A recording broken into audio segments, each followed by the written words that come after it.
Gulcan'a hakikat çeçim. Zombuluk'a karşı biz. Zombuluk'a karşı biz. Zombuluk'a karşı biz. Zombuluk'a karşı biz. Zökürlerge karşı biz. Zökürlerge karşı biz.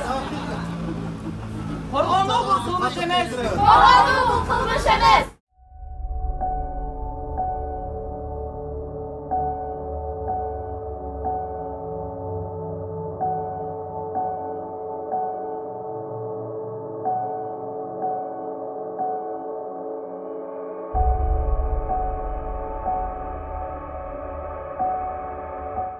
Ош шаардык сотунун 2020 жылдын 5-март күнү кабыл алынган өкүмү өзгөртүүсүз калтырылды. Ошондой эле 2020 жылдын 8-май күнү Кыргыз Республикасынын номер 53-мыйзамы, мунапыс жөнүндөгү мыйзамы соттолуучуга карата колдонулуп, анын жазасынын 3/1 бөлүгү кыскартылды.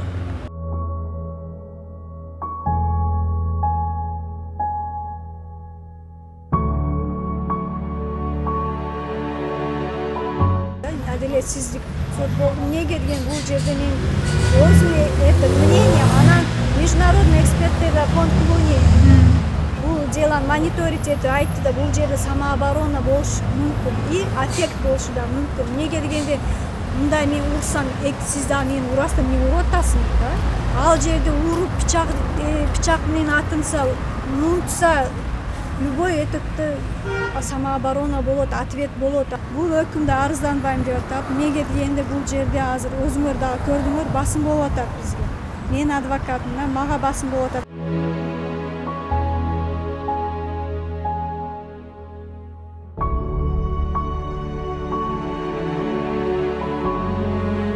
Городской соттун 9 жылдык берген решениясына биздин макулдугубуз деле жок да негизинен.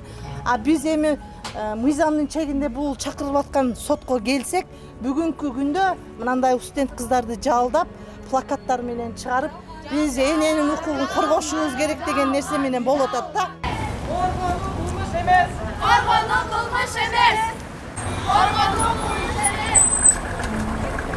Биз Гүлжан Пасановага эч кандай биздин башка максаттарыбыз жок. Жөн гана ошол Пасанова Гүлжанга өзүбүздүн көмөгүбүздү, өзүбүздүн бар экенибизди, ошол жарандык коом ал менен экенин билдиргени гана келгенбиз да.